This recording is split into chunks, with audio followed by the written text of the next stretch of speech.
আসসালামু আলাইকুম প্রিয় দর্শক, দেখতে পাচ্ছেন আমার সামনে একটি সিলিং ফ্যান রিপেয়ারের জন্য আসছে। এই ফ্যানের প্রবলেমটা হচ্ছে, ফ্যান সুইচ দেওয়ার পরে ফ্যানটি চলে, কিছু সময় চলার পরে আবার আস্তে করে বন্ধ হয়ে যায়, ওইভাবেই থাকে। আবার নিজে নিজে চলা শুরু হয়, আবার কিছু সময় চলে আবার বন্ধ হয়ে যায়, আবার কিছু সময় পরে আবার নিজেই চলে, এরকম একটি প্রবলেম হয়। কাস্টমার জানিয়েছেন যে এই ফ্যানটি আমার হাত থেকে পড়ে গিয়েছিল একটু, তো হাত থেকে পড়ে যাওয়ার পরে এই প্রবলেমটা হয়েছে। তো এই প্রবলেমটা কোথার থেকে হচ্ছে, কীভাবে হচ্ছে, এটি রিপেয়ার করতে হবে। রিপেয়ার করার জন্য আমাদের এই ফ্যানের বডিটা খুলতে হবে। তো বডি খোলার আগে ফ্যানে বডিতে একটি মার্কার পেন দিয়ে আমি দাগ দিয়ে নিয়েছি, দেখতে পাচ্ছেন। এবং এরকম 3টি বোল্ট নেবেন। এই 3টি বোল্ট ফ্যানের যে স্ক্রুপ থাকে, বডির স্ক্রুপ, এই স্ক্রুপের মাপের হতে হবে এবং বোল্টটি হতে হবে 3 থেকে 4 ইঞ্চি লম্বা।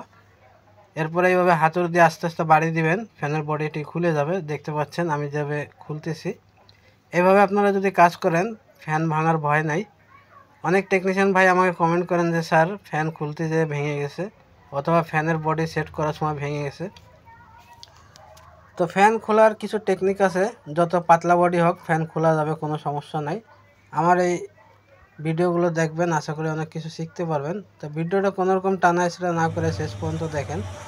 প্রথমে দেখতে হবে এই ফ্যানের যে শ্যাপ আছে, যেখানে বিয়ারিং লাগানো থাকে, এই জায়গাটা আমি মুছে পরিষ্কার করে দেখব যে এখানে অনেক সময় দেখা যায় ক্ষয় হয়ে যায়, লুজ হয়ে যায় বিয়ারিং লুজ হওয়ার কারণে এরকম হয়। তো এখানে দেখতে পাচ্ছেন কোনো এক টেকনিশিয়ান ভাই এখানে আগে পাঞ্চ করে বিয়ারিং লাগিয়েছিলেন। তো এই পাঞ্চটি নষ্ট হয়ে যাওয়ার কারণে এখানে আবারও বিয়ারিং লুজ হচ্ছে। আমি আপনাদের দেখিয়ে দিই, দেখেন এই বিয়ারিংটি এরকম হাত দিয়ে চাপ দিয়েই ঢুকিয়ে দেওয়া যাচ্ছে। এই বিয়ারিংটি হাতুড়ি দিয়ে বাড়ি দিয়ে ঢুকানোর নিয়ম, বিয়ারিংটি টাইট ফিটিং ঢুকবে, কিন্তু এটি হাত দিয়ে ঢুকতেছে এবং বেরিয়ে যাচ্ছে। তার মানে ফ্যান যখন চলে, নিউট্রালে থাকলে চলে, যখন ম্যাগনেট টান দেয় এক সাইড হয়ে যায়, সাইড হয়ে গেলে আর্মিচারে বেঁধে যায়, তখন আর ফ্যানটি চলে না। সামান্য এই ফ্যানের যে বিয়ারিংয়ের জায়গাটি আছে, এই জায়গাটি কিন্তু ক্ষয় হয়ে গুজে গেছে, যার কারণে এই প্রবলেমটা হচ্ছে। যারা নতুন টেকনিশিয়ান ভাই আছেন তাদের এই নলেজটুকু নেই।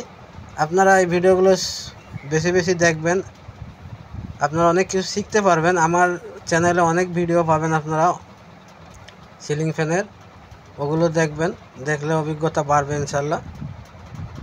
তো ওই 62 সাইজের যে বিয়ারিংটি থাকে, ফ্যানের নিচের যে বিয়ারিংটি থাকে, ওই বিয়ারিংয়ের যে জায়গাটি আছে ওটি ক্ষয় হয়ে গেছে। এবং উপরে যে বডির বিয়ারিং আছে, উপরের বডির বিয়ারিংটাও জাম আছে, এই বিয়ারিংটাও চেঞ্জ করতে হবে। সেজন্য আমাদের এই কাজগুলো করবেন, আমি করে দেখাবো ইনশাল্লাহ। এখনও যারা আমার চ্যানেলটি সাবস্ক্রাইব করেননি, চ্যানেলটি সাবস্ক্রাইব করে বেল আইকন অন করে দিন, এরকম শিক্ষণীয় ভিডিও সবার আগে পাওয়ার জন্য। আর যারা আগে থেকে সাবস্ক্রাইব করে রেখেছেন তাদেরকে অসংখ্য ধন্যবাদ। তো দেখেন আমি এই ব্যানার সাহায্যে এই উপরের বডিটা খুলে নিয়েছি। আপনারাও এভাবে কাজ করবেন, তাহলে আর বডিটা ভাঙবে না। এরপরে এই লিড কানেকশনের তারগুলো উপর থেকে বের করে নিতে হবে, না হলে এই বডিটা বের হবে না, তারটি কেটে যেতে পারে। আমি যেভাবে ভিডিওতে দেখিয়ে দিচ্ছি সেমভাবে আপনারা কাজ করবেন, কাজগুলো ভালো হবে ইনশাল্লাহ। তো দেখেন আমি যেভাবে তারগুলো বের করে নিচ্ছি উপর থেকে, এভাবে তারটা বের করে নেবেন, এরপরে বডিটা বের করবেন। আমি দেখিয়ে দিচ্ছি এই ভিডিওতে। দেখতে পাচ্ছেন উপরের বডিটা বের হয়ে গেছে। তো বিয়ারিংটি একটু জাম আছে, এই বিয়ারিংটি আমি চেঞ্জ করে দিব। এবং এখানে আঙ্গুল দিয়ে দেখতে হবে যে বিয়ারিংয়ের যে জায়গাটা আছে, শ্যাপটি খেয়ে পাতলা হয়ে গেছে কিনা, বা কোনো দাগ আছে কিনা, কোনো রকম কোনো চড় পড়েছে কিনা, কোনো ডিপ হয়ে গেছে কিনা, গর্ত হয়েছে কিনা, এগুলো ভালো করে আপনারা দেখবেন। এখানে দেখেন শ্যাপে আমি একটু ছেনির হাতুড়ি দিয়ে পাঞ্চ করে দিয়েছি, যেন বিয়ারিংটি লুজ না হয়। বিয়ারিং লুজ হলেই কিন্তু আর্মিচারে বেঁধে যাবে, বিয়ারিং বেঁধে গেলেই কিন্তু জাম হয়ে যাবে ফ্যান, সেজন্য এখানে একটু পাঞ্চ করে নিতে হবে। এই ধরনের প্রবলেম আসলে আপনারা একটু পাঞ্চ করে দিলেই হবে। আর যদি বেশি ক্ষয় হয়ে যায়, বেশি লুজ হয়, তাহলে লেদে নিয়ে যায় মাল ধরিয়ে আনতে হবে। তো দেখেন এখন হাতুড় দিয়ে বাড়ি দিয়ে বিয়ারিংটি বসাতে হচ্ছে, আর আগে হাত দিয়ে চাপ দিলেই বিয়ারিংটি বসে যেত, কারণ আগে শ্যাপটি লুজ ছিল। এভাবে যদি শ্যাপ লুজ থাকে আপনারা পাঞ্চ করে টাইট করে নেবেন। আমাদের কাজ কমপ্লিট হয়ে গেছে, আমরা উপরের বডিটা নতুন বিয়ারিং লাগিয়ে দিয়েছি, দুটো বিয়ারিং আমরা লাগিয়ে দিয়েছি নতুন। এখন শুধু এই তারগুলো উপর থেকে বের করে নিয়ে আবারও বডিটা লাগিয়ে দিতে হবে। সিলিং ফ্যানের বিষয়ে যদি কোনো প্রশ্ন থাকে আপনাদের মনে, আপনারা প্রশ্ন করতে পারেন, আমি উত্তর দেওয়ার চেষ্টা করব ইনশাল্লাহ। একটি সিলিং ফ্যান নতুন করে রিওয়ার্ডিং কীভাবে করবেন এবং পুরাতন সিলিং ফ্যানের কয়েল কীভাবে রিপেয়ার করবেন, এইসব বিষয়ে যদি কোনো প্রশ্ন থাকে আপনারা করতে পারেন। দেখেন এখানে বডি সেট করতেছি আমরা। বডি সেট করার সময় হাতু দিয়ে ডাইরেক্ট বাড়ি দিয়ে সেট করা যাবে না, একটি কাঠের টুকরা নিয়ে বাড়ি দিবেন। আমি যেভাবে দেখিয়ে দিছি এই ভিডিওতে এইভাবে কাজ করবেন। এবং এই উপরের বডিটা প্রথম সেট করবেন, খোলার সময় উপরের বডিটা পরে খুলতে হয় এবং সেট করার সময় উপরের বডিটা আগে সেট করতে হয়, নিচের বডিটা পরে। এই যে দাগটি দেখতেছেন, এই দাগের সাথে নিচের বডির সাথে যে দাগ আছে, দাগের সাথে দাগ মিলিয়ে বডিটা সেট করে দিবেন। এজন্য ফ্যান খোলার আগে বডিতে অবশ্যই একটি মার্কার পেন দিয়ে দাগ দিবেন। তাহলে এই দাগে দাগে ফ্যান সেট করলে এক চান্সে ফ্যানটি ওকে হয়ে যাবে ইনশাল্লাহ।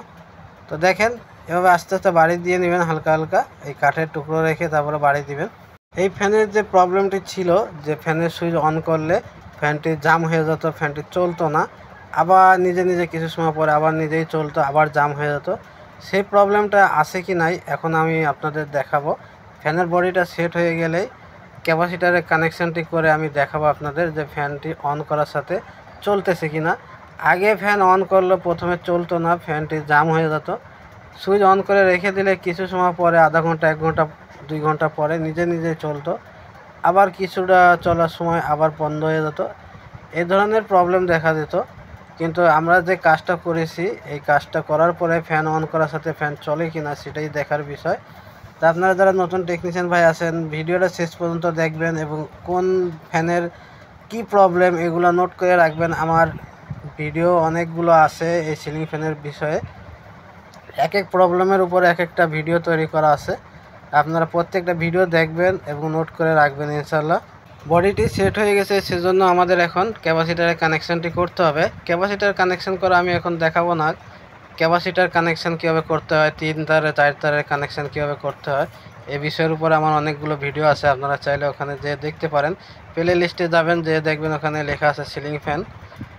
তো ওখানে গেলেই আপনারা সিলিং ফ্যানের সব ভিডিও পাবেন। তো এখানে আমি প্রবলেমটা অন্যরকম দেখিয়েছি, সেজন্য এই ক্যাপাসিটার কানেকশানটি আর দেখাচ্ছি না। এখানে ফ্যানের যে প্রবলেমটি ছিল, ফ্যানের সুইচ অন করলে ফ্যানটি জাম হয়ে যেত, ফ্যানটি ঘুরতো না, আবার কিছু সময় পরে নিজে নিজেই ঘুরতো, আবার জাম হয়ে যেত। তো এই প্রবলেমটা আমরা এখন ঠিক করেছি। এটা আমরা কতটুকু ঠিক করতে পেরেছি, এই প্রবলেমটি পুরো ঠিক হয়েছে কিনা এটা দেখার জন্য এখন ফ্যানের কানেকশানটি কমপ্লিট করে দেখতে হবে।